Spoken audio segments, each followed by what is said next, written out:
Oi, pessoal, estamos aqui ao vivo. Eu vou dar uns minutinhos para ver se vão entrando. Aí nós começamos às 9h30 certinho. Ou 10h30, né? Conforme estivermos, onde estivermos. Vou ajustar aqui o pessoal do Facebook também.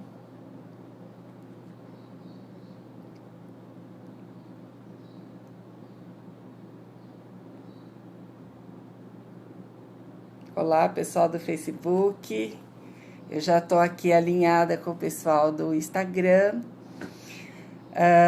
Vamos dar só mais uns minutinhos para ver quem vai chegando, para eu começar a falar do nosso tema de hoje, né? Hoje é sobre arritmia. Na realidade, não é bem sobre arritmia. Eu vou falar sobre os exames que nós temos, né? Que dão para fazer o diagnóstico dessas arritmias, né? São mais específicos para isso. Apesar de que em cardiologia tem vários exames que não são tão específicos para arritmia, mas dá para a gente fazer o diagnóstico conforme nós vamos analisando o caso do paciente. Muito bem. Vamos vendo quem vai chegando, já vai dando um oi aí, compartilhando a live, por favor, para ajudar a divulgar, para mais pessoas que precisam ouvir isso estarem conectadas. Bom dia, pode mandar mensagem, que eu adoro. Quem está chegando aí? Então, já são quase 9h30, mas ainda não são 9h30. Então, vamos aguardando um pouquinho, né? Mais um minutinho para a gente começar de fato e poder prosseguir, né? Bom dia. Deixa eu ver a carinha de quem que tá aqui. Dá um oi pra mim, pra eu saber quem é. Muito bem, nós vamos falar hoje sobre os exames, né? Quais são esses exames que podem diagnosticar arritmia, né? Quem são eles? Vamos falando, dando umas dicas. Quem puder compartilhar a live, já peço para vocês novamente para compartilhar, para a gente poder divulgar isso para todo mundo de uma maneira simples, com palavras simples, né? Como eu sempre falo, em palavras simples, para ficar fácil para todo mundo. Muito bom. Já deu 9h30, eu acredito que já dá para a gente começar, né? Márcio, bom dia, aqui no Instagram. Bom, turma, eu espero que hoje a conexão nos ajude, né? Para ficar boa a live. Eu sei que no Instagram fica um pouco melhor, mas aqui no Facebook, às vezes, deixa a desejar, né? Fica picotado. Então, eu tô tomando por hábito fazer a gravação simultânea nos dois aplicativos, para a gente poder escolher depois, né? Qual fica melhor e poder postar para vocês, né? Mesmo que de forma editada, depois a gente postar um resultado melhor. Muito bom, vamos lá? Então, sobre exames e arritmia, nós temos vários exames que podem dar esse diagnóstico, mas vai depender muito da história do paciente.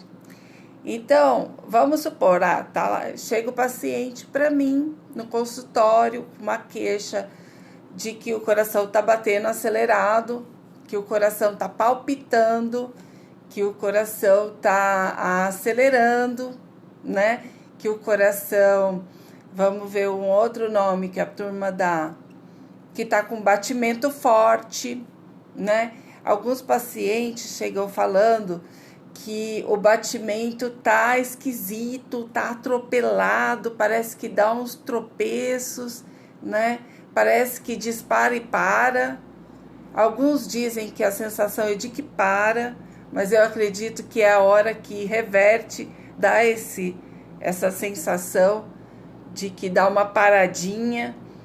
Então, são várias formas que o paciente tem para descrever esse sentimento, essa sensação. Algumas arritmias podem dar quase um desmaio, né? Dá uma sensação ruim e de repente parece que vai desfalecer, e alguns pacientes até desfalecem. Infelizmente, tem arritmias tão graves que elas podem causar morte súbita, tipo o paciente morrer subitamente mesmo, né? E para isso tem formas, para não acontecer isso, né? Tem formas de diagnóstico e tem tratamentos muito específicos e hoje em dia com bons resultados. Muito bem, mas o nosso foco hoje são os exames. E eu vou falar para vocês que eu não gostaria de ficar aqui muito tempo falando.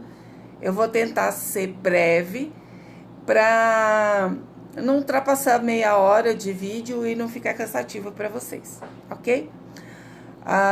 Primeiro exame, o mais comum, que todo mundo conhece, né? Ou, todo mundo não, mas muitas pessoas conhecem e muitas pessoas já fizeram esse exame, é o eletrocardiograma. O eletrocardiograma, ele é feito, o paciente deitado, né? Deitadinho ali em repouso, e nós fazemos o traçado do eletro. Tem vários tipos de aparelho para fazer esse traçado, por isso que alguns vão num consultório de um jeito, no outro consultório de outro, mas todos dão na mesma, todos são bons. Quem faz também na rede pública, o eletrocardiograma às vezes parece mais simples, mas é bom também. Todo eletro é bom, né? E o médico, que é especialista, ele tem a capacidade de ver se ele foi corretamente traçado ou não. Então, é super tranquilo, é super seguro. Não precisa ficar com medo de fazer num lugar que vocês não confiem, porque o médico, a hora que for avaliar, vai perceber se o eletro está bem feito, se não está bem feito, e se precisa refazer ou não. Então, com relação a dar um diagnóstico errado, é mais difícil, né? Então, o especialista vai ver. Esses que já vêm com laudo pronto, geralmente o cardiologista, que está acostumado a atender ambulatório ou consultório de cardiologia, não precisa do laudo, tá, gente? Cardiologista sabe ver eletro. Então, o eletrocardiograma, o traçado, mesmo que o laudo venha assim, com uma ideia diferente, quem é cardiologista sabe identificar onde está o erro e não vai fazer diferença ali na hora do tratamento dentro do consultório. O cardio vai analisar direitinho o traçado e vai ficar tudo bem. No eletro dá para aparecer a arritmia, mas às vezes não, né? Fica até tranquilo de entender isso, porque o eletro, ele é feito ali paradinho durante alguns minutos e o seu batimento, ele é 24 horas por dia em toda situação, né? Então, o que acontece? Fica limitado naquele tempinho ali que está na frente do médico, né? Ou na frente de quem está fazendo o exame.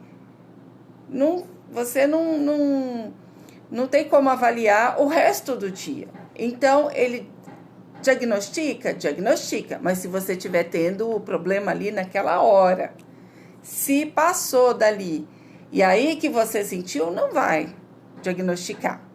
Ele é bom porque ele serve de base, né? Para saber se quando você está sem a arritmia ou quando você está parado ali, se fica no estado normal até.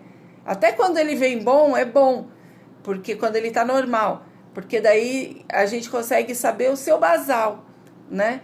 Então, isso é importante. O eletrocardiograma é sempre importante. É o pontapé inicial de todo o tratamento cardiológico, né? Muito bem. Eu esqueci de falar para vocês sobre uma coisa, mas eu vou primeiro falar um oi aqui para a turma. Bom dia, Elza. Bom dia, Venilda. Bom dia, Terezinha. Bom dia, Hilda. Bom dia, Márcio. Muito bom. Muito bom, gente. Então é assim. Eu deveria ter falado antes e acabei esquecendo, vou falar agora para vocês. Quando a gente vai escutar ou auscultar, né? Auscultar é como os médicos falam. Escutar é uma forma popular de dizer que o médico está escutando o coração com o estetoscópio, aquele aparelho que vai aqui no ouvido. Então, a gente, na hora de auscultar o paciente, a gente consegue perceber que o ritmo está fora. Então, tem médicos que falam, eu já nem vou pedir eletrocardiograma, já vou pedir logo um outro exame, porque só de ouvir eu já sei. Só de ouvir às vezes eu detecto outras coisas também, até um sopro. Então, auscultar é importante para, às vezes, a gente poder pular alguma etapa, né? Mas, às vezes, por exemplo, numa entrevista online, numa consulta online, às vezes não é possível auscultar. Então, às vezes a gente tem que usar dos exames mesmo, não tem jeito. Mas numa consulta presencial, a gente ausculta e às vezes já dá para pular alguma etapa só de pegar de ouvido ali. Principalmente se os ouvidos forem ouvidos treinados. Porque o ouvido do cardiologista geralmente é treinado, né? O ouvido de quem trabalha na área de cardiologia anos, assim como eu, já é bem treinadinho para escutar umas coisas que às vezes pode passar despercebido para um e para outros, tá? Muito bem. Então, deixa eu ver aqui. Vera Lúcia, bom dia. Evanira, bom dia. Vamos falar de outro exame que ajuda muito. Então, bora lá. Fez um eletrocardiograma e ainda está na dúvida, né? O paciente tem os sintomas que levam a acreditar. Nós temos um outro exame que ele é muito bacana e ele fica um tempo maior. Ele fica 24 horas com o paciente, o aparelhinho. É um aparelhinho pequeno, ele não é um aparelho grande. Alguns eletrodos vão adesivados no tórax do paciente e ele carrega aquele aparelho com aqueles fiozinhos durante 24 horas. Geralmente se pede para tomar banho antes e depois, não tomar banho durante o uso do aparelho. Ele fica 24 horas. Normalmente, o ideal é o paciente ter um local onde vai anotar o relatório do dia, qual horário sentiu o quê, qual horário tomou tal remédio, fazer um diário mesmo, um relatório do dia inteiro.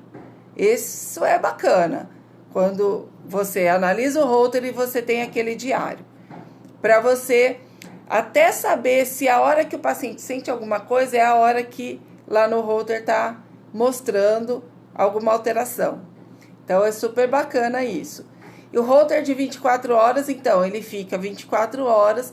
Nele são analisados em computador, depois que chega o aparelhinho, ele vai para um programa de computador e é analisado as 24 horas de batimentos daquele paciente. Então, analisa a frequência cardíaca, analisa se tem arritmia ou não. Ele é super útil para diagnóstico de arritmia. Muito bom mesmo, tá, gente? E palpitações em geral, né? Porque às vezes a pessoa não tem arritmia, mas tem uma palpitação. E bloqueios também. Porque às vezes a pessoa não tem arritmia, mas ela tem um bloqueio, né? Que é um tipo de arritmia, mas o coração não acelera, o coração dá umas paradinhas. Ou então o coração tem um tipo de bloqueio que o coração não para. Mas ele é um bloqueio dentro do batimento. Não sei se essa é uma forma boa de explicar para vocês, mas ele tem um atraso na condução dentro do próprio batimento, né? E Aí vão dar uma série de alterações no eletro, que no Holter, às vezes, você pode observar melhor se aquilo é passageiro ou se aquilo é persistente, ou se aquilo fica 24 horas daquela forma, né? Porque tem bloqueios que eles são passageiros. Muito bem. Fora o Holter, tem mais exames? Tem mais exames. Existe o Looper. Aqui, para quem mora em Cacoal, Rondônia, é possível que a turma ainda não conheça o Looper, porque tem poucos médicos fazendo Looper aqui na região. Geralmente são arritmologistas, que são os cardiologistas especialistas em arritmia, né? Vindo aqui na região, tem o doutor que mora aqui em Cacoal, tem o doutor Pablo, né? E em Ji-Paraná mora um colega também, que é o César Augusto, e vem esporadicamente para Rondônia o Dr. Carlos Eduardo. Então, o que eu conheço até o momento são esses 3 arritmologistas que nós temos aqui na região próximo a Cacoal, né, em Rondônia. No resto do país, eu não sei como está essa questão, mas os pacientes às vezes têm mais contato ou já ouviram mais falar do Looper, que é como se fosse um Holter, parecido, só que dá para o paciente tomar banho, porque ele tira e põe os fiozinhos, e ele fica de 7 a 14 dias, então tem que dar para tomar banho, né, gente? Não dá para ficar sem banho. Mas fica assim, 7, 14 dias, olha que bacana. Fica lá o aparelhinho com o paciente e analisando esses batimentos, tá? Não fica contínuo 24 horas, mas a cada 1 hora, assim, ele faz um traçado, que geralmente é o protocolo. E é interessante que o Looper pode pegar, assim, para quem tem arritmias muito esporádicas, tipo de vez em quando, não é todo dia, aparece aquele negócio esquisito, né? E através desse exame fica mais fácil de fazer o diagnóstico. Então, vamos ver aqui. Se alguém que tiver ou muitas extrasístoles, Terezinha, extrasístoles é o nome. Algumas extrasístoles. Sim, a gente dá o nome de extrasístoles para batimentos isolados ou batimentos pareados, né? De arritmia, assim, que é bem curtinho mesmo, são as extrasístoles. Selma, eu não entendi o que é isquemia, cardiograma, não entendi a sua pergunta. Dá para detectar isquemia no eletrocardiograma e no Holter também, mas não entendi o que você quis dizer. Muito bem, bom dia, Físio Jefferson, bom dia, muito bem. Então, gente, eu falei desses 3 que eles são dá para ver o traçado, né? Da arritmia, e são bem interessantes, assim, dá para fazer a maioria dos diagnósticos com um desses exames aí, principalmente com o Holter, que é mais fácil acesso e tudo mais. O outro exame que eu queria falar para vocês é do estudo eletrofisiológico. Quando nós não conseguimos fazer o diagnóstico, ou quando o diagnóstico está feito e nós precisamos curar aquela área do coração que está provocando a arritmia, nós pedimos um exame chamado estudo eletrofisiológico. Aqui em Cacoal, eu não sei se o Dr. Pablo está fazendo, mas eu acredito que sim. Eu ainda tenho que verificar isso para vocês, eu esqueci.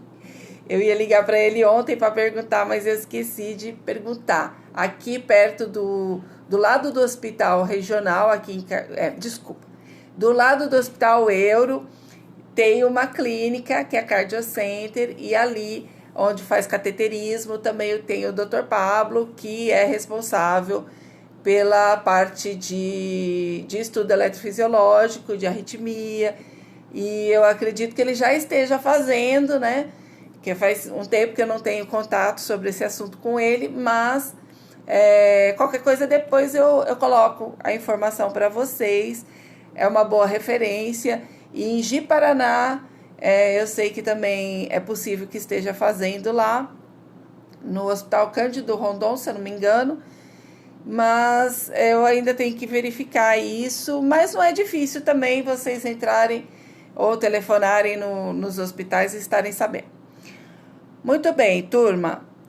O estudo eletrofisiológico já é um exame um pouco mais invasivo. Apesar de não ser tão invasivo, ele vai, através do catéter, ele vai fazer um escaneamento ali no coração, né? Então, geralmente entra pela virilha, pela veia da virilha, é veia mesmo, tá, gente? Entra pela veia, na virilha, ele vai subir pela veia cava e vai chegar lá no coração.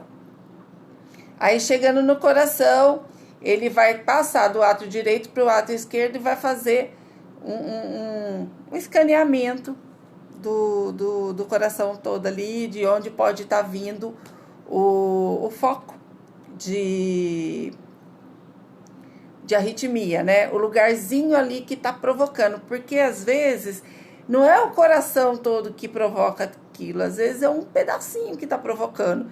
Aí, né? Às vezes que eu falo, porque não é em todas as vezes, tá, gente? Até porque a arritmia, ela pode ser provocada até por outras coisas que não só alterações do coração, tá? Então, de repente dá para você conseguir escanear, ver que tem um foco e ali e queimar. Nós chamamos de ablação, mas nós podemos queimar aquele pedacinho para não ter mais arritmia. Só que como é uma coisa um pouco mais invasiva, porque vai entrar dentro do corpo, precisa de uma pequena anestesia, mas é uma pequena anestesia no local, assim, é uma coisa que vai invadir mais o corpo. Vai o catéter dentro da veia, é fininho, mas está entrando dentro da veia, então é um exame um pouco mais invasivo. É seguro, mas é um pouco mais invasivo. Então, não é todas as vezes que nós pedimos, nós evitamos de ter que pedir. E a ablação, que é a cauterização, quando faz a queima daquele lugarzinho que está com problema, de repente, a gente também evita de estar pedindo esse tipo de procedimento sem necessidade. Tem que ter muita necessidade mesmo e tem que estar muito certo de que aquilo vai fazer diferença na vida do paciente. Então, se for uma coisa que, de repente, daqui uns dias o paciente vai estar com outro foco, né, às vezes não vale a pena, né? Ou então, se for uma coisa muito generalizada, não vale a pena, né? Ou passou lá, você descobriu que a arritmia ela é provocada por um outro problema que não é nem no coração. Então, esse tipo de coisa também não tem indicação de fazer ablação, tá? Agora, o estudo eletrofisiológico, que é o exame, né? A ablação já é o procedimento de cura, entre aspas, né? De melhora da arritmia. O estudo eletrofisiológico é o exame. Então, o exame, de repente, a gente até pode pedir para ver se detecta alguma coisa no local. Mas nem sempre nós vamos pedir a ablação, que já é o tratamento, tá? No lugar. Uma cauterização, para ficar bem simples de vocês entenderem, tá, gente? Muito bem. Thaís, bom dia. Lu Ramos Campos, bom dia. Muito bem. Outro exame que pode fazer diagnóstico de arritmia não é tão específico, mas ajuda também, principalmente se a arritmia for desencadeada no esforço.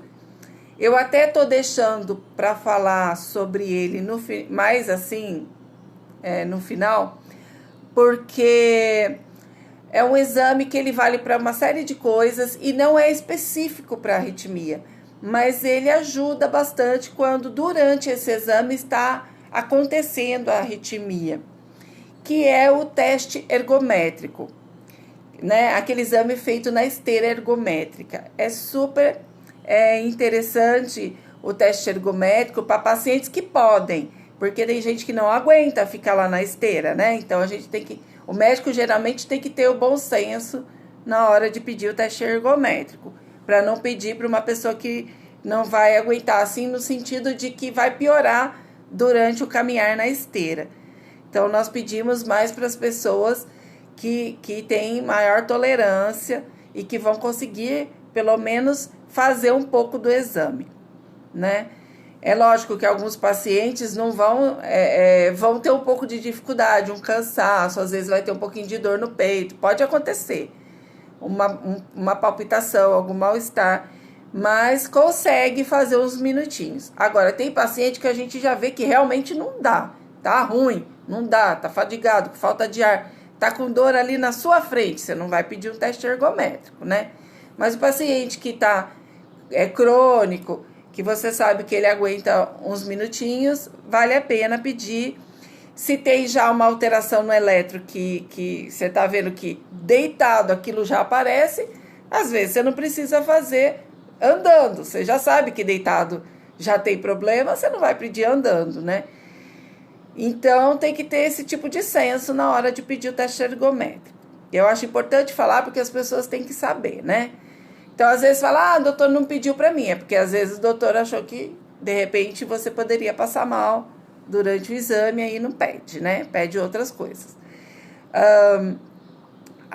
O teste ergométrico, você pode ver, além da arritmia, você pode ver se tem sinais de isquemia, né? Que até a Selma perguntou alguma coisa sobre isquemia. A gente consegue ver sinais de isquemia no eletro ou no teste ergométrico, né? Pode vir também no Holter algum sinalzinho assim que chama atenção. No Holter é mais difícil de pegar porque são menos derivações, o eletro tem mais derivações, o teste ergométrico também tem exames de teste ergométrico, tem várias derivações, que são várias linhas, né? Que de vários pontos do coração. As derivações, elas vão mostrar o comportamento do batimento em vários pontos do coração. Então, tem exames como o teste ergométrico que tem mais linhas, então provavelmente vai dar mais, mostrar mais um sinal de isquemia ou mostrar mais uma arritmia, né? Dependendo da situação e do paciente. Sobre o teste ergométrico também é interessante dizer que ele tem, conforme o paciente vai fazendo o exame, ele vai sendo medida a pressão, vai sendo monitorado a frequência do coração, a frequência cardíaca, né? Além do eletrocardiograma contínuo durante o exame. Então, gente, é super importante porque também vai analisando a pressão conforme você vai caminhando. A maioria das pessoas, a pressão vai subindo durante o exame, isso é comum. Só que algumas pessoas, ela sobe demais, aí isso já é um alerta. Ou de que a pressão da pessoa pode começar a subir, mesmo em repouso, que ela tem uma tendência a ter pressão alta, ou que ela está precisando começar a fazer atividade física. Então, gente, quem faz teste ergométrico, o doutor já consegue avaliar isso aí, se você está precisando de atividade física ou se você está precisando já começar com algumas precauções aí para não desenvolver a pressão alta, ou se vier a desenvolver, já começar a cuidar para não ter as consequências, né? Outro exame que pode detectar arritmia ali na hora, quando está fazendo, mas não é nada específico para isso, mas pode acontecer, né? Esse é o último que eu vou falar para vocês. Ele é bem comum, muita gente também que faz tratamento, acompanhamento, ou já esteve no cardiologista alguma vez, já pode ter feito. E ele é interessante para ver sopro, ele é interessante para ver se o paciente tem uma insuficiência do coração ou não. O nome dele é ecocardiograma. Muita gente confunde com eletrocardiograma, mas, gente, é ECO, ECO, ecocardiograma. O ecocardiograma é tipo um ultrassom do coração. E ele, na hora que o médico cardiologista especialista ali vai fazer, ele pode detectar que o batimento está fora, né? E mesmo na tela do computador do eco, tem os pulsos, né? Dos batimentos. E ali ele pode perceber uma arritmia.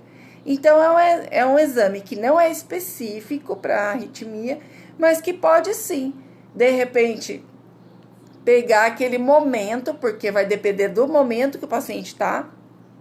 Se naquele momento ele tiver uma arritmia, o ecocardiografista vai conseguir detectar. Certo? Então, são para vocês verem como é complexo o diagnóstico de arritmia. Não é só com um exame que a gente faz, são vários, né?